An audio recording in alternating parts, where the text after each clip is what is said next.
Alors, je me présente, Félix Bussière, je suis directeur général au pôle des entreprises d'économie sociale pour la région de la Capitale-Nationale. Content de vous voir avec nous pour la prochaine heure sur un sujet de l'heure. Hein. Vous savez, cette année, on a entendu beaucoup parler d'autonomie alimentaire, un enjeu qui est vraiment ressorti pendant la pandémie. Tous les enjeux, ça nous a fait craindre tous les enjeux d'approvisionnement qu'on peut avoir. On s'est rendu compte à quel point on pouvait être dépendant de différents pays, provinces sur l'approvisionnement de base au niveau alimentaire. En fait, selon les chiffres qu'on a trouvés, c'est environ 35% des aliments que les Québécoises et les Québécois consomment qui proviennent du Québec. Donc, à peu près le tiers seulement des aliments, le tout venant de l'extérieur. Donc, on s'est posé la question en économie sociale, comment on pouvait répondre à cette problématique.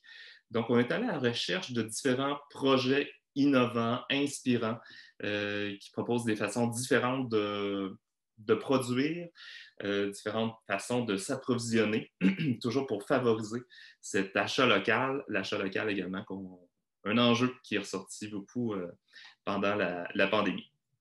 Donc, on va proposer 7 présentations aujourd'hui. On est allé puiser un peu partout, beaucoup dans la région ici de la Capitale-Nationale, mais également, on est allé chercher des présentations du Bas-Saint-Laurent, du Saguenay-Lac-Saint-Jean. Donc, j'ai hâte de vous les présenter. Je me dois avant tout de remercier nos partenaires qui permettent cette activité d'aujourd'hui possible et également toute la série Innovation. C'est notre dernière de la série. Donc, de octobre à aujourd'hui, on a eu 6 conférences de la série Innovation. Vous avez été près de 500 personnes qui ont participé à l'ensemble de nos conférences. Donc, merci beaucoup d'avoir été là. Remerciements, entre autres, à la Caisse d'économie solidaire des Jardins, qui était un partenaire financier tout au long de cette série Innovation, et également la chaire de leadership en enseignement sur l'engagement social de l'Université Laval. Je me permets un merci spécial à la MRC de Portneuf, qui était un partenaire au point de vue recherche, logistique, inspiration aussi, particulièrement à Alexandra Beaulieu, qui est agente à la MRC de Portneuf. Merci beaucoup pour votre contribution à ces trois partenaires. Donc, nous voici prêts pour les présentations. Ce qu'on vous propose, une formule différente. Vous savez, on est habitué beaucoup dans la formule traditionnelle là, du panel. On évoque une formule différente, le Pecha Kucha. Je ne sais pas si vous connaissez. C'est une formule de présentation qui vient du Japon, qui permet dans des présentations claires et concises et courtes. Donc, c'était un défi pour nos 7 présentateurs, présentatrices. Je suis certain qu'ils vont être excellents. Soyez indulgents. Pour la majorité, c'est une première. Donc, la formule se passe en 6 minutes 40. Chaque présentation va être de 6 minutes 40, donc 20 diapositives de 20 secondes, qui nous fait le moment total. Donc, les présentateurs ne pourront pas aller au-delà de leur temps. Donc, on va suivre les 7 présentations et à la fin, on vous expliquera. À la fin, il y aura un moment plus informel. Vous pourrez aller visiter les différents conférenciers et conférencières pour discuter de façon plus informelle avec ces personnes, pour leur poser des questions, aller un peu plus loin pour la connaissance des projets. Mais on expliquera ça dans une deuxième phase, quand on sera à peu près vers midi moins 10. Alors, j'espère que nos présentateurs, présentatrices, vous êtes prêts. Je les présente dans l'ordre qu'ils vont présenter. Donc, on va avoir Xavier Desmeules du camp agricole de la Capitale-Nationale, qui est situé sur la côte de Beaupré. Philippe Bonneau, projet Les Jardins du Clocher, qui est dans le Bas-Saint-Laurent. Jean-François Tiffaut de la Forêt nourricière dans la MRC de Portneuf. Gabriel Tremblay du projet Ma Serre à moi du groupe TAC, qui est sur l'agglomération de Québec. Jean-Pierre Naud du Centre provincial d'expertise en énergie biomasse des Jardins, qui est de la MRC de Portneuf, et Émilie Tremblay, des petits ambassadeurs de la zone boréale, qui sera en direct du Saguenay-Lac-Saint-Jean. Alors, j'espère que la formule vous inspire et que vous serez attentifs. Alors, est-ce que M. Desmeules Oui, bonjour. allez briser la glace? C'est bon, c'est décollé. Bon, ça marche. Ben, bonjour à tous. Le camp d'entraînement agricole de la capitale nationale est vraiment relié, vous allez voir, au thème de l'autonomie alimentaire, principalement au niveau des productions maraîchères végétales. Il y a différents, pour mettre la table au niveau de l'autonomie alimentaire, puis du Pecha Kucha de ce matin. Donc, il y a différents maillons, production alimentaire, transformation, distribution, consommation alimentaire, puis gestion, réutilisation des matières résiduelles. Donc, différents maillons au niveau de la chaîne. Nous autres, on se concentre vraiment au niveau de la production, au niveau du camp agricole. Les besoins du milieu au niveau du camp, c'est vraiment des aliments locaux, durables, biologiques. Il y a une manque de la relève agricole, baisse du nombre d'entreprises au Québec. Il y a des terres en friche au niveau de la région capitale nationale Ville de Lévis d'environ 4 000 hectares, soit des jeunes friches comme vous voyez à votre gauche, des friches qui sont plus herbacées ou des friches plus avancées. C'est un 4 400 hectares qui a été répertorié, capitale nationale, ville de Lévis, de terre en friche. Il y a des secteurs qui ont plus de superficie de terre en friche que d'autres. Puis c'est sûr que ce n'est pas tout facilement à remettre en culture ces terres en friche-là, mais il y a un certain potentiel de développement là, pour des nouvelles superficies là, à développer. Si on prend par exemple le parcours des tomates, il y a quand même plusieurs kilomètres qui peuvent être parcourus, dépendamment si c'est en saison ou hors saison. Si c'est par exemple, en saison, si on peut privilégier un parcours qui est moindre avec 100-200 km pour vraiment des produits davantage locaux. Si on regarde les besoins versus la production, donc la région capitale nationale Chaudière-Appalaches est déficitaire pour, par exemple, les céréales, les légumes, mais est excédentaire pour le porc, le lait, le sirop d'érable. Il y a une autosuffisance de 38 au niveau de la région entre nos besoins versus la production. Donc, on n'est pas totalement autosuffisant. Les objectifs du camp, on vise à favoriser l'établissement de la relève, le démarrage de transfert, l'occupation dynamique du territoire, également le développement économique, évidemment, dans le secteur agroalimentaire, puis tout ça au niveau des productions vraiment végétales, comme je parlais tantôt, au niveau principalement maraîcher, avec des légumes et petits fruits. Le territoire, c'est capitale nationale, ville de Lévis. Donc, il y a différents sites. Il y a un site principal qui est situé sur la côte de Beaupré, que vous voyez sur l'étoile, à l'Ange Gardien, où les entrepreneurs expérimentent leur site. Puis il y a des sites satellites avec les petites étoiles en jaune que vous voyez. Là, les gens sont davantage sur leur terre agricole. On a différents partenaires, partenaires fondateurs de l'entente agroalimentaire, Forum des élus, Développement Côte de Beaupré et différents partenaires qui se sont joints au fil des années au niveau du projet pour vraiment venir appuyer les entrepreneurs, appuyer aussi le rayonnement du projet, puis faciliter les chances de succès là, des entreprises en démarrage. Les partenaires de l'entente, c'est quand même 13 partenaires, dont les MRC, Ville de Québec, Lévis, la CMQ, l'Union des producteurs agricoles, le MAPAC, le ministère de l'Emploi et le secrétariat à la capitale nationale. Donc, c'est ce qui permet vraiment un rayonnement régional et une force au niveau du projet pour le démarrage. Le camp, ça vise à expérimenter un projet d'entreprise. Ça inclut une formation en agriculture biologique et en entrepreneuriat, donc il y a comme 2 volets. Il y a un accompagnement agronomique et entrepreneurial au niveau des entrepreneurs. Il y a des services conseils avec mes collègues d'Entrepreneuriat Laval, la centrale. Puis on vise vraiment une synergie d'entraide et de collaboration entre les différents maraîchers. Il y a plusieurs équipements qui sont disponibles que vous voyez à l'écran. Un rotoculteur BCS, une faucheuse, une récolteuse à pommes de terre, un épandeur à compost, petit semoir, petit sarcleur que vous voyez en bas à votre gauche, une grelinette là, pour décompacter un peu aussi le sol, des petits outils de sarclage. Donc, ça, c'est un profil au niveau des entrepreneurs, une photo du champ des entrepreneurs. Des 10 entrepreneurs de la cohorte. Il y en avait un qui ne pouvait pas être là sur la photo, mais des 10 entrepreneurs de la cohorte 2021 du camp agricole. Au niveau je l'appelle M. Finzerbe, qui a démarré des Finzerbe en serre, puis qui souhaite vraiment développer ce marché-là. Puis, pas tant que ça d'entreprises au Québec là, qui produisent beaucoup de fines herbes. Donc, il développe son expertise chez ses champs là-dedans. Donc, vous voyez, c'est semis en serre, puis en bas, la préparation de planches avec BCS que vous voyez ici encore à l'écran. Un équipement là, qui peut être accroché, qui peut accrocher différents équipements en arrière, dont un rotoculteur, une herse rotative ou l'épandeur en grec à compost que vous avez vu tantôt. Les serres tunnels que vous voyez en haut de l'écran, avec un autre entrepreneur avec des tomates qu'on voit en arrière de lui. Encore une fois, la préparation de planches sur petite superficie. Donc, c'est vraiment des superficies intensives que vous voyez à gauche, en haut. Préparation de planches en bas avec le BCS, de l'ail, en haut et en bas avec un planteur à ail, une machine pour planter l'ail mécaniquement, là, plus rapidement. Ici, on a du maïs. Il y en a qui font du maïs sucré, des radis. Donc, différents, vraiment, c'est plus d'une trentaine de légumes, de variétés de légumes là, qui sont produits par les entreprises. Il y en a qui en produisent plus d'une vingtaine de variétés de légumes dans le cadre de formules de panier qui sont livrées à domicile ou qui sont c'est ça, à domicile. Donc, vous avez un aperçu d'un des champs. Par exemple, ben ça, c'est pas à ce temps-ci de l'année, là, c'est pas aussi développé, c'est une autre année, avec différentes cultures, les bâches pour la protection avec les insectes ou le froid, le gel, les filets anti-insectes que vous voyez un peu à l'écran.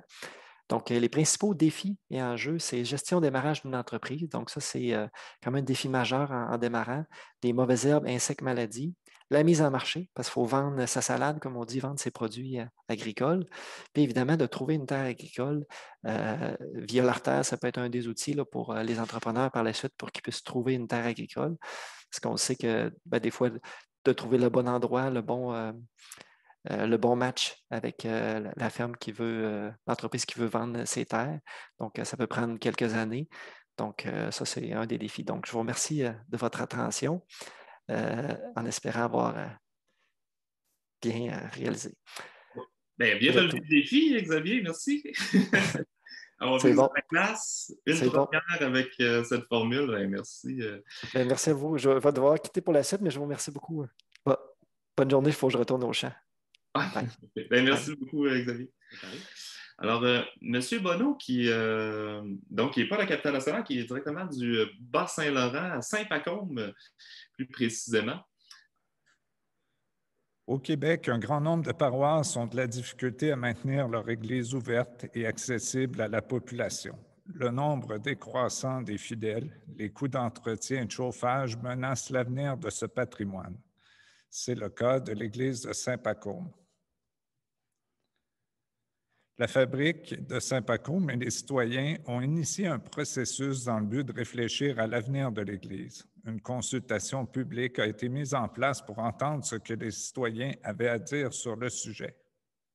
Le contexte de l'adaptation au changement climatique représente un défi majeur pour les régions du Québec. Les citoyens de Saint-Pacôme voulaient agir sur le plan local contre ce phénomène global.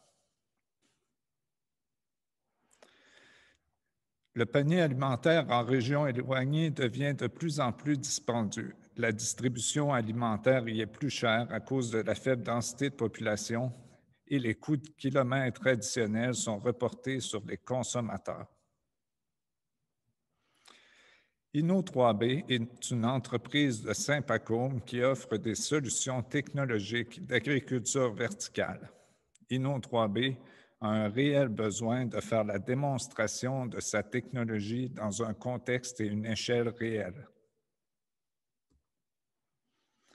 Un bâtiment patrimonial, une entreprise innovante dans le domaine de l'agriculture verticale et des parties prenantes motivées à trouver des solutions viables à long terme. Cette tempête parfaite a donné naissance au Jardin du Clocher en 2017. Les Jardins du Clocher vont produire, entre autres, des micro-pousses, du mesclun qui pourra être mélangé en différentes déclinaisons et personnalisé pour les restaurateurs, plusieurs variétés de laitue et de fines herbes. Les Jardins du Clocher vont produire 12 mois par année en cycle continu, uniforme, répétitif et prévisible. Dans les tours, les plateaux sont transportés à une station de travail par un système automatisé lorsque les légumes sont arrivés à maturité. La production respecte les principes bio. La certification est possible pour les micro-pousses et le mesclun, mais pas pour les laitues matures. Les légumes sont sains, cueillis à maturité et distribués rapidement. Au maximum de sa capacité, les Jardins du Clocher produiront 20 000 kilos de légumes feuilles par année. À cela s'ajoutera une production de champignons et d'autres types de produits pourraient s'ajouter dans le futur. Selon Statistique Canada, un adulte consomme annuellement environ 10 kg de laitue, 10 kg de mesclun et 93 grammes de micropousses. Notre bassin de population compte un peu plus de 716 000 personnes, dont 576 000 adultes. L'accessibilité aux produits pour tous les citoyens est importante pour nous. Nous voulons démocratiser l'accès des produits frais, sains, locaux et abordables pour l'ensemble de la population régionale.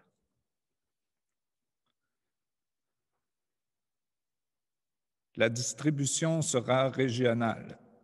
Les régions ciblées sont le Bas-Saint-Laurent, la Gaspésie et Chaudière-Appalaches. La réduction du transport nous permet d'offrir des produits plus frais et une durée de conservation prolongée. L'ensemble du processus permet de réduire l'énergie, le transport, les fertilisants et les pertes alimentaires associées à la production et à la distribution. Une laitue produite à Saint-Pacôme ne produira que 0,26 % des émissions de sa cousine californienne une fois qu'elle est arrivée au Québec. Notre projet comprend aussi d'autres volets. Nous allons mettre en place un espace de marché offrant nos produits. Notre mission est aussi de favoriser l'accès à des produits de producteurs et transformateurs régionaux. La création d'une cuisine communautaire nous permettra d'y offrir des cours. Les producteurs locaux pourront la louer pour y effectuer des opérations de transformation. Cela aura pour effet de favoriser la réduction des pertes alimentaires et leur revalorisation. Un café de 50 places offrira un lieu de rencontre convivial pour y déguster un breuvage, une bonne salade bien entendu et des produits transformés locaux. Ce sera un lieu vivant, ancré au cœur de la communauté. Une salle de spectacle multifonctionnelle nous permettra d'offrir des spectacles, des expositions, en plus de servir de point de rassemblement pour la communauté et de lieu de culte. L'Église possède un orgue Casavant. L'OBNL Les Jardins du Clocher espère démontrer que la production et la mise en marché locale de légumes-feuilles permettra de valider la faisabilité financière et la pertinence du modèle socio-économique communautaire. Nous sommes ouverts à partager nos connaissances avec d'autres.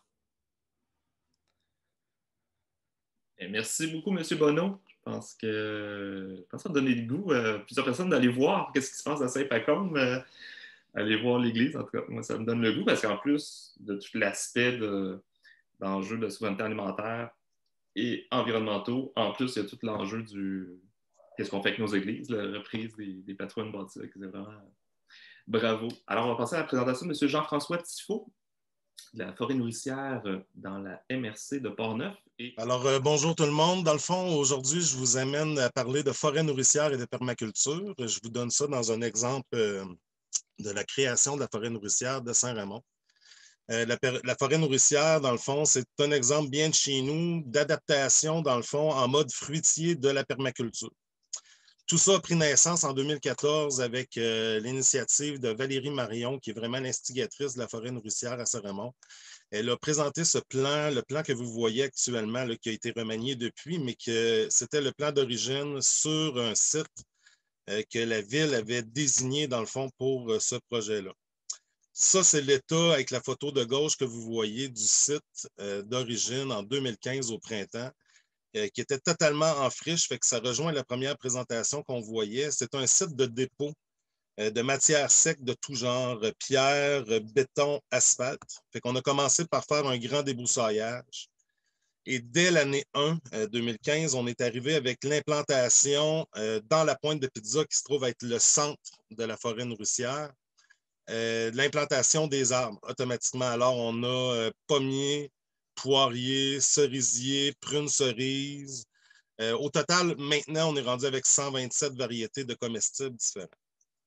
Le printemps d'ensuite, avec la collaboration des étudiants de Fierbourg, on a fait leur première sortie terrain pendant 3 ans consécutifs, mais ça, c'était vraiment notre première plantation de fruitiers, non, de vivaces, de toutes sortes. Alors, on a vraiment envahi la même fameuse pointe de pizza avec nos vivaces. Un petit peu plus tard dans l'été et à l'automne, on voit déjà le résultat, dans le fond, après seulement 16 mois d'installation, de ce que peut avoir l'air la forêt nourricière. Vous remarquerez la pergola là, qui est le fruit d'un de nos nombreux partenariats qui est l'Arc-en-Ciel. La ville, qui est un autre partenaire, a fait l'entrée d'eau qu'on voit à la photo d'en haut. Ensuite, avec justement l'Arc-en-Ciel et d'autres partenaires, on est venu faire une remise, des tonnelles d'entrée. On a aussi justement des nichoirs. Et vient l'année de tous les projets, là, les années de tous les projets. C'est qu'en 2017, on a présenté une demande au Fonds de soutien en projet structurant de la MRC de Portneuf pour la réalisation dans le fond, de jardins communautaires qui seraient adjacents à notre forêt nourricière. Avec une portion, on voit le plan ici, là, avec une portion, dans le fond, en fruitier. Donc, vous voyez en haut à gauche, en rose pâle, dans le fond, le secteur des fruitiers. Et tout à fait à gauche, en rouge, c'est la nouvelle entrée d'accès, dans le fond, pour les utilisateurs du site, qui est un site qui est ouvert à tous, soit dit en passant. Donc, la forêt nourricière, en 2017, après seulement 2 ans d'existence, on voit vraiment que le site a pris de l'ampleur. Et bientôt aura lieu justement l'ouverture des jardins, en fait, la conception des jardins qui s'en vient. Dans le fond, c'est ça le principe de la forêt nourricière qu'on a mis de l'avant, nous, c'est que tout le monde peut cueillir dans ce jardin-là. Les fameux jardins fruitiers bio-intensifs, dans le fond, dans toutes les étapes de réalisation. Fait qu'on a encore une fois la collaboration de Fierbourg qui était venu planter. Et ensuite, nous autres, on fonctionne par corvée citoyenne. On est vraiment un groupe de bénévoles. Moi, je suis entrepreneur en plus, fait que j'amène la machinerie. Il y a des gens qui sont là tout simplement au niveau bénévole. Cette photo-là, c'est qu'on utilise beaucoup le BRF dans nos plantations. Puis, on est rendu en 2018 à cette étape-là et je ne sais pas si vous pouvez voir, mais il y a des petites fraises, des champs qui se sont installés à travers nos plantations dans la forêt nourricière. Alors, en haut à gauche, la création des jardins communautaires, on a commencé par défricher le site totalement. Et on a récupéré des bordures de granit qui étaient sur le site du dépôt sec, fait qu'on en avait au-dessus de 200, fait qu'on les a toutes réutilisées de façon à créer nos jardins qu'on peut voir sur la photo qui est là. Dans le fond, les jardins qui sont à gauche, on voit que ça pousse vraiment.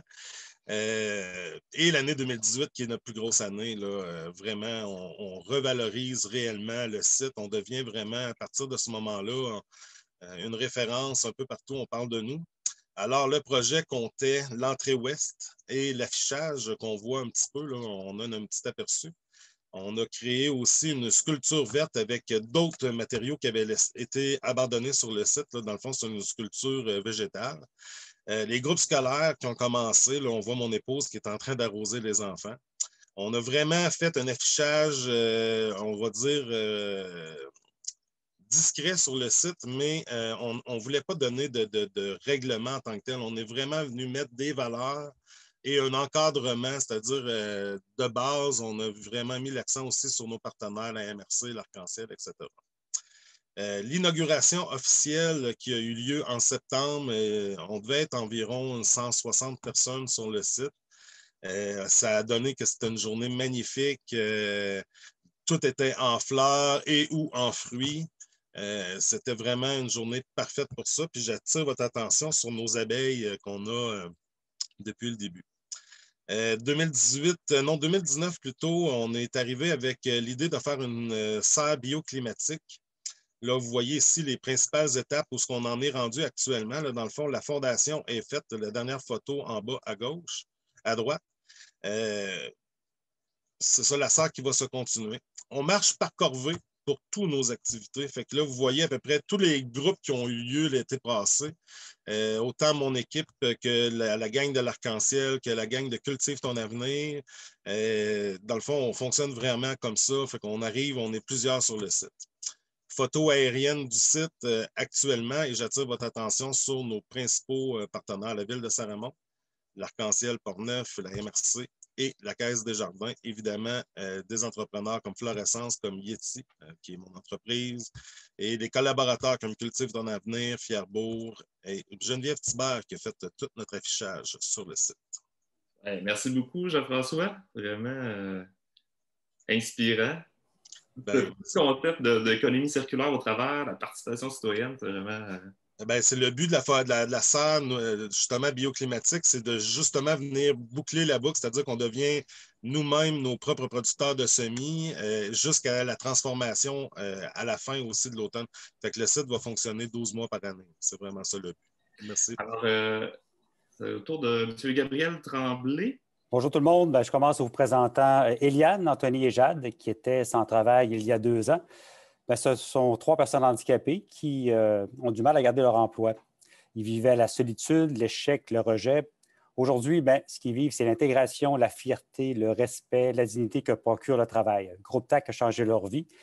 La passion de l'équipe de Groupe TAC, c'est vraiment de changer de la vie des gens. Notre raison d'être, c'est créer des emplois pour des gens qui ont des capacités, puis les valoriser, même si ces capacités sont limitées. Nos employés sont de véritables salariés qui contribuent à l'économie de leur région par leur productivité, puis sans oublier qu'ils deviennent de véritables consommateurs.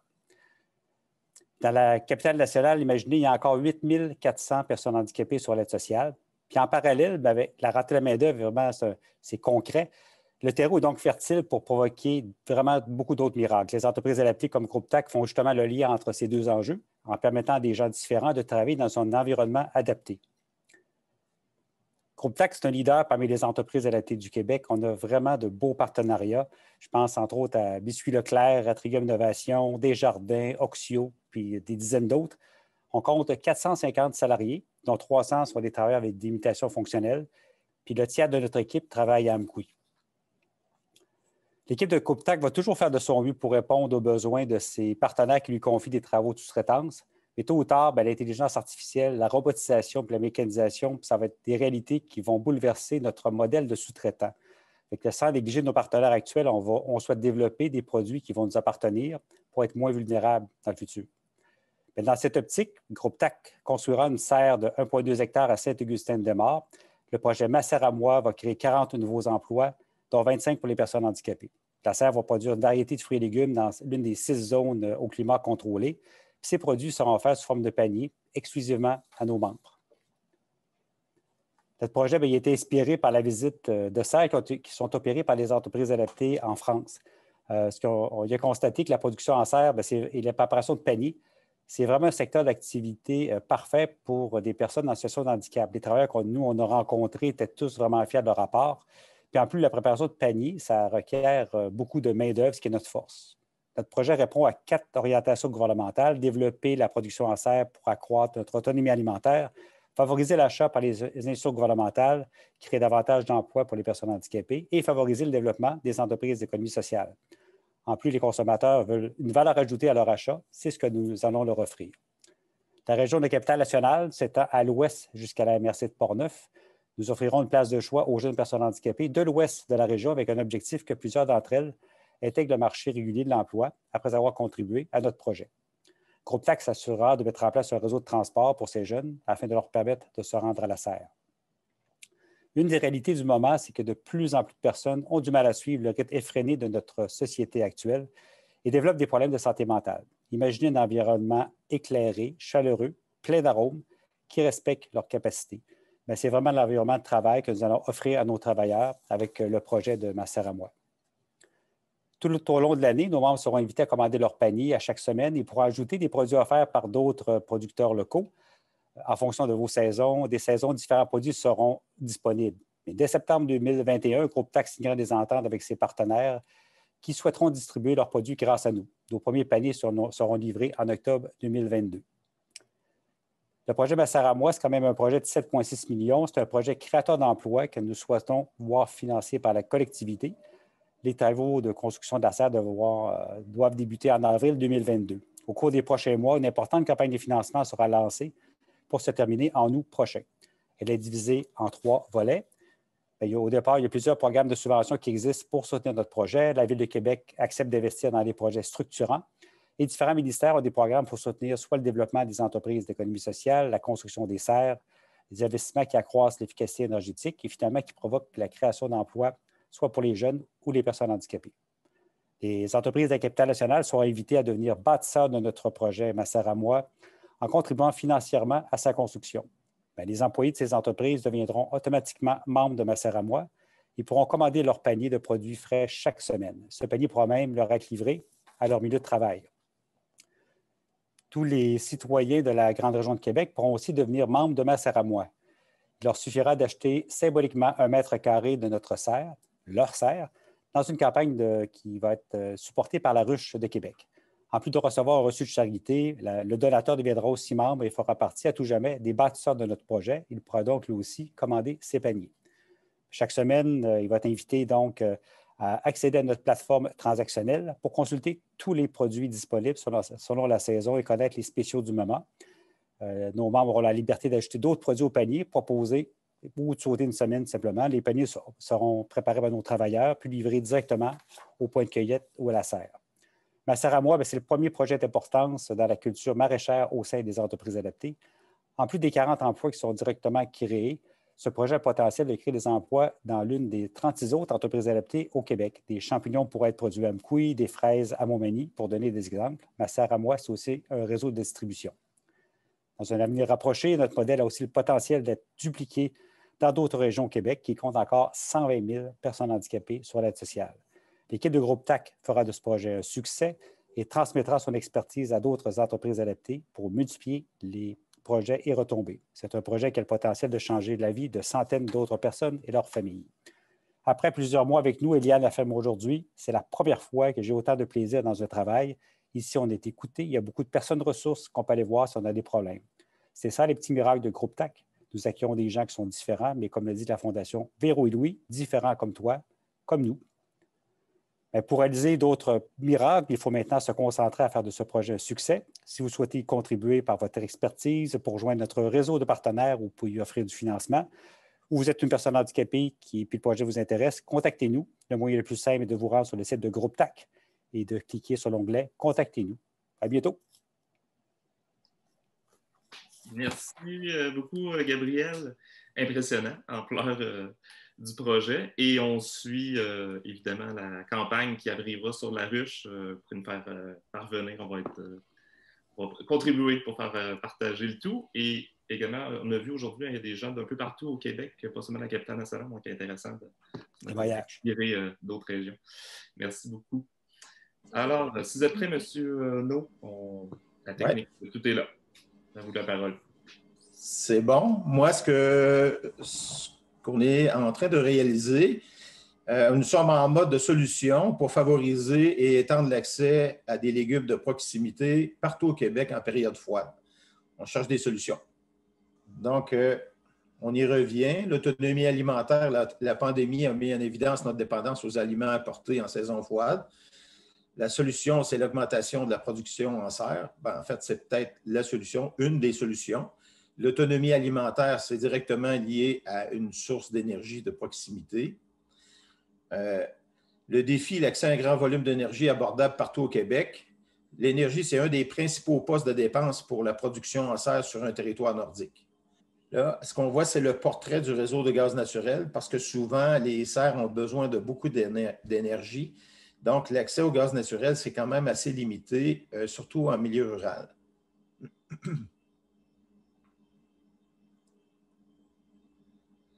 Même chose pour le réseau électrique haute puissance. Donc, les possibilités de produire des légumes se limitent souvent dans des corridors de grands distributeurs d'énergie pour la production de légumes en serre. Donc, multiplier la production, le principal intrant pour la production alimentaire, comme je l'ai dit, c'est l'énergie. Donc, multiplier la production d'énergie locale pour favoriser les petites productions en serre partout au Québec, en région, c'est ce qu'on y travaille. L'autonomie alimentaire est vraiment associée à l'autonomie ou la proximité énergétique. C'est un sujet qui est vraiment d'actualité. Puis, c'est important de se rappeler qu'on a oublié qu'il n'y a personne qui s'installait sur un territoire avant sans que celui-ci n'avait pas la capacité de nourrir et de chauffer ses habitants. L'alternative aux sources actuelles d'énergie, c'est la biomasse, parce que c'est une ressource renouvelable et abondante pas mal partout dans le milieu rural.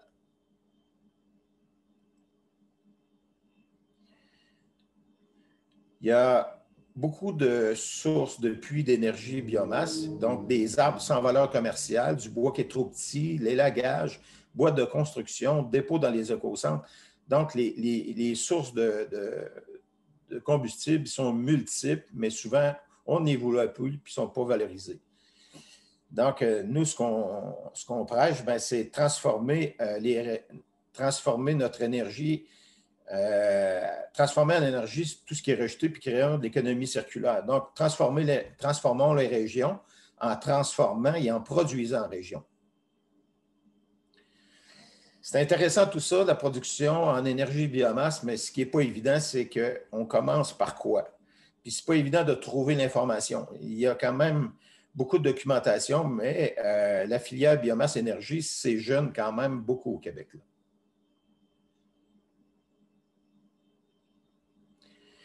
Il y a beaucoup d'écrits et de discours qu'il faut le faire. Mais la recette, comment le faire, n'est pas très vulgarisée et détaillée. Donc, c'est beaucoup vers transmission de connaissances et d'expériences qu'on veut aller pour apprendre à le faire. Notre solution, démarrage d'un OBNL neutre et sans conflit d'intérêt pour réussir à le faire, qui s'appelle Centre provincial d'expertise en énergie biomasse Desjardins. Pourquoi Desjardins? Parce que c'est un important partenaire du projet. Il y a aussi la MRC de Portneuf, les municipalités de Saint-Gilbert, Saint-Marc-des-Carrières et les gens d'affaires aussi du territoire. La mission du centre d'expertise, c'est sécuriser, démystifier, vulgariser, accompagner, guider de façon neutre et sans conflit d'intérêt vers la transition biomasse-énergie. Donc, neutre, parce que le centre n'est pas associé à des fournisseurs d'équipements ou d'entreprises forestières. Les formateurs, ce sont des gens qui ont de l'expérience, semi-retraités ou quelques-uns même retraités, qui partagent leurs connaissances et expériences sur le terrain. C'est des gens, on est toute une petite équipe qui a vraiment beaucoup à cœur la réussite de la filière biomasse au Québec, la revitalisation des milieux ruraux. C'est des gens qui s'impliquent dans l'amélioration de la performance des systèmes en place. On est tous une petite équipe fière des gens, de la ruralité. Le centre va avoir des équipements réels pour la transmission concrète de connaissances, que ce soit au niveau de la production des plaquettes, l'opération des équipements de chauffage, etc. Donc, un système de combustion contrôlé, c'est un système propre et sans fumée. Service conseil et révision de projets de façon neutre, réfléchir avant d'agir.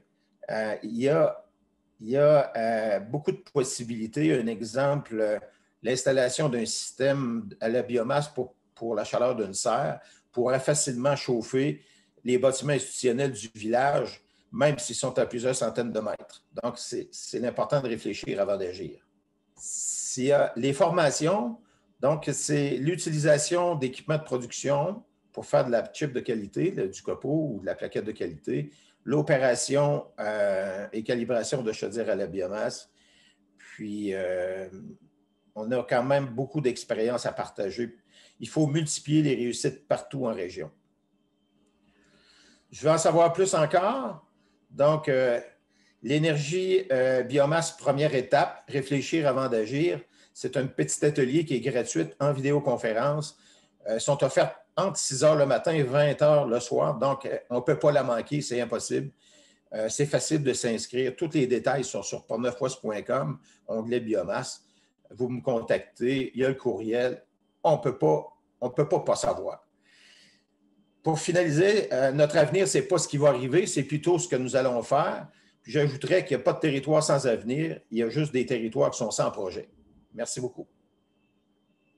Merci beaucoup, M. No. Présentation. Alors, Émilie, on a eu plusieurs projets de la capitale nationale. On avait 2 projets de l'extérieur. On a eu M. Bonneau du Bas-Saint-Laurent et on a Émilie Tremblay qui est en direct du Saguenay-Lac-Saint-Jean. Oui, en direct de Canton Tremblay. Ah, super. Super. Bien, bonjour tout le monde. Effectivement, là, moi, je vous parle du Saguenay, mais je vais vous parler d'un projet qui n'est pas seulement au Saguenay et qui ne le sera pas dans les prochains mois seulement au Saguenay. Donc, je vais vous parler du déploiement d'un projet qui se nomme Les Petits Ambassadeurs. Donc, moi, je suis la coordonnatrice nationale de ce déploiement-là qui est en cours depuis maintenant 1 an. Puis qui va aussi là, se dérouler encore sur au moins 2 années là, qui s'en viennent finalement, donc de 2020 à 2023. Donc, le déploiement des petits ambassadeurs, c'est un projet, dans le fond, qui est porté par les TCBQ. Les TCBQ, on est les tables de concertation bioalimentaire du Québec. Donc, c'est des organisations qui travaillent sur 3 enjeux principaux. Donc, premièrement, la concertation du secteur bioalimentaire et ses partenaires, la promotion et la mise en marché. Donc, les tables de concertation bioalimentaire, on est présent sur l'ensemble, je dirais, là, du Québec en général. Donc, dans près d'une quinzaine de régions, il y a soit des tables de concertation officielles ou des organisations partenaires qui couvrent, eux, soit l'un ou plusieurs des enjeux qu'on a nommés tantôt. Donc, le projet des petits ambassadeurs, initialement, il existe sous la forme des petits ambassadeurs Zone Boréale, qui est la stratégie de positionnement du Saguenay-Lac-Saint-Jean, qui a donc été créée par la table agroalimentaire du Saguenay-Lac-Saint-Jean, qui est mon employeur officiel, là, qui est vraiment mon organisation, donc la TCBQ du Saguenay. Puis, voici comment il existe en ce moment, le projet des petits ambassadeurs au Saguenay. Voici son image de marque. Donc, qu'est-ce que c'est? C'est un projet d'accréditation qui est destiné aux services de garde éducatifs qui s'engage à 2 choses. Donc, à s'approvisionner en produits régionaux principalement et québécois, et aussi à faciliter et à permettre l'éducation au monde agroalimentaire des jeunes de leur secteur. La démarche des petits ambassadeurs est assez, je dirais, pas atypique, mais particulière du fait que nous, en 2016, quand on a commencé la démarche, on s'est vraiment assis avec les services de garde éducatifs de notre région, puis on leur a dit qu'est-ce que vous souhaitez avoir comme projet. Nous, on savait que notre objectif, c'était d'augmenter l'approvisionnement en produits locaux, mais on a voulu y aller vraiment en co-développement. Donc, pendant près de 2 ans, on a organisé des rencontres de réseautage, des rencontres un peu plus funky. Là, vous voyez ici la cueillette de champignons. On est allé asseoir les services de garde pour leur présenter c'était quoi, nous, notre secteur, donc les entreprises de chez nous. Et la même chose, eux nous ont expliqué c'était quoi leur réalité, c'était quoi leurs enjeux à eux. Et en est ressorti 3 objectifs principaux qu'ils voulaient retrouver dans un futur projet. Donc, le premier était d'augmenter leur connaissance de l'offre régionale. Donc, c'était plein de personnes qui étaient sensibilisées ou qui avaient l'intention de l'être pour acheter local, mais qui ne connaissaient pas c'était quoi la disponibilité des produits locaux au Saguenay-Lac-Saint-Jean. Donc, ils voulaient que le projet les amène à une meilleure connaissance. Et le deuxième objectif qui en est ressorti, c'est un service de garde éducatif, ça fait de l'éducation. Donc, on dit oui, on veut acheter local, mais allons vraiment augmenter aussi la sensibilisation des jeunes au monde agro. Donc, allons trouver des techniques dans le projet pour augmenter là, cette éducation-là au monde agroalimentaire. Et finalement, le troisième objectif, c'est celui qui explique pourquoi je vous parle aujourd'hui d'une accréditation. Donc, ils ont souhaité que la démarche dans laquelle on voulait les impliquer devienne vraiment un gage de qualité pour eux. Donc, ils ont dit, nous, oui, on va faire des efforts, on est prêts à collaborer, mais on aimerait ça que ce soit reconnu. On aimerait ça vraiment que nos efforts là, soient valorisés avec un projet d'accréditation qui a donc été lancé en 2018. Au Saguenay-Lac-Saint-Jean. Là, je suis encore chez nous, donc je vous parle ici là, du lancement qui a eu lieu en 2018. On a accrédité initialement 10 établissements en service de garde éducatif. Aujourd'hui, à l'heure que je vous parle, on est près d'une vingtaine en région, ce qui équivaut près de 1200 enfants qui sont touchés par les démarches. Ceci étant dit, en 2019, j'ai eu l'occasion de parler avec différents collègues des TCBQ de différentes régions qui trouvaient le projet quand même intéressant, qui disaient crime au milieu, ils ont l'air mobilisés, qu'est-ce qui se passe? Donc, depuis en aiguille, on en est venu au projet de déploiement du concept des petits ambassadeurs qui a lieu et que je pilote en ce moment avec des partenaires des régions. Donc, entre autres, chez vous, je vais vous expliquer un peu c'est quoi les étapes de ce déploiement-là. Donc, la première, c'est d'aller se concerter avec les acteurs des régions. Donc, moi, je ne veux pas faire un copier-coller exact du projet. On va s'asseoir avec des partenaires, avec des entreprises et avec des services de garde éducatifs des régions. Entre autres, la capitale nationale, on est en cours. J'ai vu des partenaires justement dans les présences. Ensuite, ce qu'on va aller faire, c'est d'aller démystifier c'est quoi l'offre bioalimentaire qui est disponible dans ces régions-là, c'est quoi la panoplie de produits locaux qui pourrait aussi convenir aux besoins des services de garde pour qu'après, on puisse vraiment aller fournir l'information autant aux entreprises qu'aux services de garde, de dire, bien, voici les maillages que vous pouvez faire pertinents, puis comment on fait ces liens-là. C'est comme nous, on l'a fait en région, donc c'est via des activités de réseautage. On veut organiser vraiment des milieux, des moments de discussion entre les entreprises et les services de garde pour qu'eux-mêmes arrivent à se dire, crime, OK, tes produits pourraient convenir à mes besoins, ça pourrait être intéressant que je change tel fournisseur de l'extérieur pour tes produits à toi qui viennent même de ma région. Donc, on va en arriver là, de fil en aiguille à faire la rédaction et l'adaptation des critères de l'accréditation tels qu'elle existe chez nous, Saguenay-Lac-Saint-Jean. Donc, on va aller voir comment est-ce qu'on peut, là, nous, dans les régions, aller adapter le projet des petits ambassadeurs aux différentes régions du Québec. Puis, le but sera donc de mener vers un lancement provincial de la démarche. Donc, ça, on peut nommer un 2022, là, moi, ce serait massif. On souhaiterait faire vraiment un beau lancement, une belle valorisation de tout l'ensemble des services de garde éducatifs qui s'accréditeraient éventuellement petits ambassadeurs et qui s'approvisionneraient localement. Donc, je vous disais que le projet existe depuis maintenant 1 an, le projet de déploiement, bien sûr. Voici les régions qui sont actuellement accrochées avec nous, là, avec qui je collabore. Donc, nous, on est là, mais vous voyez aussi que la capitale nationale y est. Donc, c'est des régions qui sont rendues à une étape ou à une autre là, de celle qu'on vient de regarder ensemble, mais ce sera certainement les premières régions à se déployer. Et voici, là, grâce à un financement qu'on a obtenu, les autres régions qu'on ira toucher. Donc, on ratisse large. Je vous dirais, là, on touche 15 régions parce qu'on vient distinguer les îles de la Gaspésie, mais au final, il va y avoir 16 déploiements là, sur le territoire du Québec, finalement, dans les prochaines années à venir. Donc, le concept des petits ambassadeurs, juste en terminant, je vous rappelle, c'est un projet qui est porté par les tables de concertation bioalimentaire du Québec et on a obtenu l'aide financière là, du programme de développement des marchés bioalimentaires. Donc, c'est grâce à eux qu'on peut maintenant aller ratisser plus large là, auprès de 16 autres régions. Merci beaucoup, Mme Tremblay, pour la Merci. présentation. C'est pas vraiment un autre registre. En plus, au niveau de l'approvisionnement, on a vu beaucoup d'éléments au niveau de la production, mais l'approvisionnement aussi, c'est important pour y arriver, de favoriser l'achat local. Merci beaucoup. Alors, ça fait le tour de nos présentations. Malheureusement,